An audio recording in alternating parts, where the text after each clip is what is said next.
Whew, been a hectic morning. Give me a second.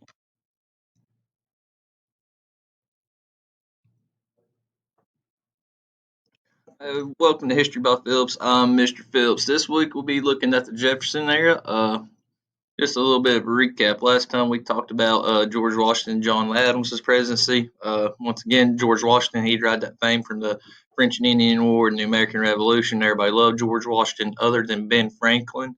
He arguably was probably the biggest celebrity in America at the time. So George Washington becomes president. He set some precedents. The president set some precedents, and he pretty much set the standards. A couple of them you should know off the top of your head. He didn't like having alliances, permanent alliances. He wanted to remain in isolation in his country, and also he's only served 2 terms. Most presidents since then have only served 2 terms. There is an exception. Research it. Let me know what you figure out. Also, we talked about John Adams. Now, John Adams was George Washington's right hand man. He was also a Federalist. Uh, Means he likes a strong central government. Meanwhile, you have Thomas Jefferson in the part of his cabinet, Secretary of State. He's a Democratic Republican. He likes a limited government. Typically, the divisions you can find are north and south, so on and so forth. But I digress. John Adams' presidency was quote unquote terrible. He pooped the bed. Remember, he passed the Alien and Sedition Acts. The XYZ affair wasn't good for him, but the Alien Sedition Acts, pretty much laws that violated the Constitution, deporting people, not right to a fair trial, censor speech, shutting down the press. Uh, just left a lot of bad, just left a sour taste in a lot of folks' mouth toward John Adams. So then you have the Democrat Republicans in the election of 1800, and that's where we'll start now. So the election of 1800. You have Adams versus Jefferson, pretty much the Federalists versus the Democratic Republicans. Big government versus small government. Uh, Now, their campaigning was a little bit different than what you see there. I don't know if you guys pay attention to the news or media. A lot of campaigning you'll see, probably saw commercials for Biden, probably saw commercials for Trump. These guys didn't do that back then. They thought gentlemen back in that day thought that was improper. So what they would do instead is they would write letters. They write letters to like prominent senators and governors of various states. They'd write them to the newspapers, anywhere that people that would print it and read their words. Well, we had another tie in this election. Not another tie. This is a first tie. So the first election that we had problems with, 1796. You had Adams, Jefferson, president, vice president.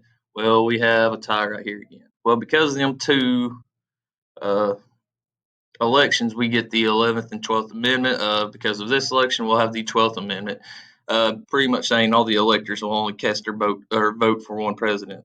Uh, that's what you need to get out of the election of 1800. It was a tie, and the House of Representatives would end up choosing the president. Now, because the House of Representatives was mostly dominated by the Democratic Republicans, of course, the Democratic Republicans are going to vote for their boy Thomas Jefferson to be president. So you get Thomas Jefferson being president, and you see the Federalists. They pretty much die off. They won't be prominent in American history hardly ever again. Uh, so yeah, uh, Jefferson wins the election of 1800. He'll take presidency in 1801. But in the meantime, you have John Adams. He still has a little bit of work he can do. Remember, you are president till the very last day of office. You can issue taxes, declare war, do what you are president till the next one comes in. Uh, so Jefferson, when he becomes president, here's his main goals. He's all about limited government. He's all for the states' rights. He's a big proponent of the 10th Amendment. But he reduces the national debt. What does that is he raises custom duties, pretty much tariffs. Pretty much all goods coming in from foreign countries, he raises a big tax on them. Meanwhile, he cuts taxes for the American folks altogether, or not altogether, but significantly lowers them. Cuts military spending. That's a big issue. That's still a big. That's one of the biggest budget items the United States has today is military spending. He cuts that quite a bit, saves quite a bit of money. He would drain the swamp. I know you may have heard Trump talk about draining the swamp. Well, what he refers to that is these politicians, well, bureaucrats up in Washington and the federal government. that are not elected, but they're still collecting a paycheck.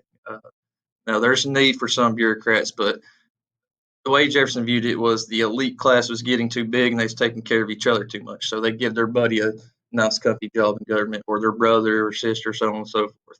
So he tried to get rid of that. He would drain the swamp, get rid of a lot of federal workers. But before Adams leaves as president, he still has a couple of months.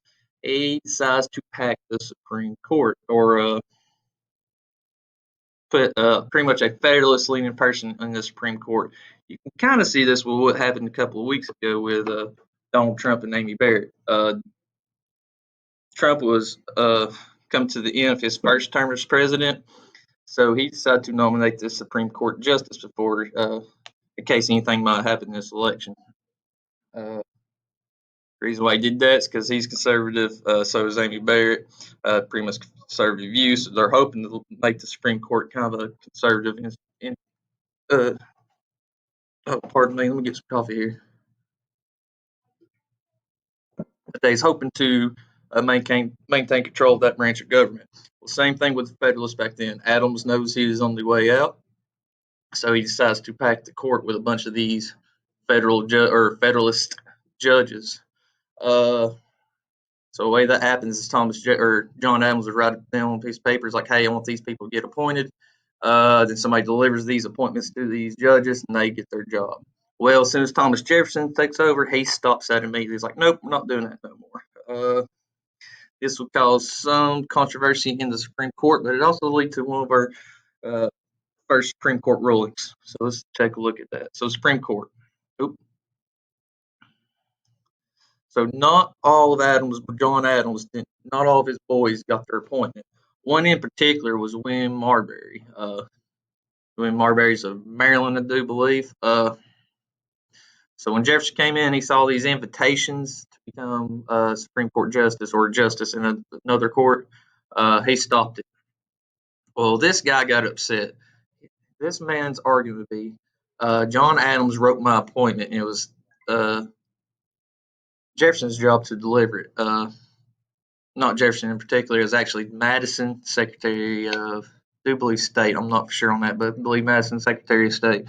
Uh, but he got upset. He thought Madison should still deliver his uh, appointment to him, but he didn't because he's listened to the new president. So this would turn into a big argument whether or not this man should have got his appointment to the court or not. So he sued, and we look at this case. Will be Marbury versus Madison.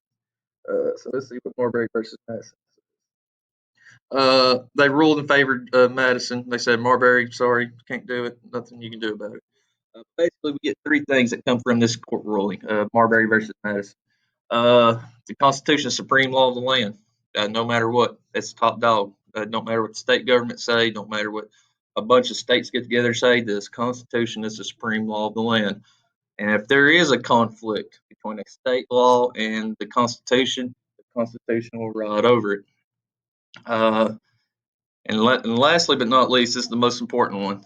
Number three, the judicial branch can declare laws unconstitutional. So let's say Congress passes a law, or the president comes up with a law. If they find it unconstitutional, like against the law, just makes absolutely no sense, the Supreme Court can come in and say, nope, that's unconstitutional, don't have to follow it. Yeah, that was it for today's lesson. As Jefferson comes to power. Next week we'll be or not next week. Tomorrow we'll be looking at more of Madison when he comes in. Not Madison, Monroe, James Monroe. We'll be pretty much finishing up our founding fathers. Founding fathers, if you don't know, is like typically considered the first five presidents. We'll be looking at that, plus the War of 1812, plus we have the Star Spangled Banner to look forward to. But just a quick review. The election ended up in a tie, so when that happens, the House of Representatives will decide who will become president. In this case, since there was more Democratic Republicans in Congress at the time, they voted for the Democratic Republican nominee, Thomas Jefferson. Thomas Jefferson will become the third president of the United States. Because of this election and also the election of 1796, we get the 11th and 12th Amendment, pretty much to help fix the election process of the president. Oh yeah, I forgot to mention Thomas Jefferson. He was with these hody-tote, like well-to-do elites in Washington. He decided to give his inauguration speech, pretty much the first speech you give as president. He decided to give that speech in his street clothes, his working man clothes. He did this to try to convince the public that he's part of them. He's a common man. He's part of their Blythe, if that makes sense. Yeah, he reduced national debt, cut military spending, drain the swamp, trying to get rid of all these bureaucrats, so on and so forth.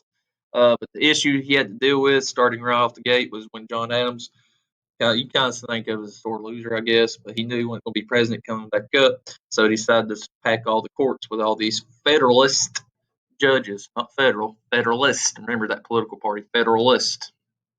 Uh, Example like these just happened not too long ago. Donald Trump with Amy Barrett. Pardon me. Donald Trump put conservative up into the Supreme Court. Same thing with Adams. He's trying to put these federalists into the Supreme Court. One in particular is William Marbury. Uh, William Marbury never got his invitation, his appointment. Jefferson put a stop to it. Told Mr. Madison's like, "Hey, stop doing this. I don't want it to happen." He would end up suing Madison, and we get our first Supreme Court case.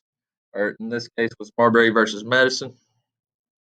Basically, three things come from it: Constitution is supreme law of the land. If there's any conflict between the Constitution and state laws, always follow the Constitution, and the judicial branch can declare any law unconstitutional. That's all I have for y'all today. We'll get back out here to serve this food. This has been History by Phillips. I've been Mr. Phillips. Y'all take care, and I'll see y'all on stage.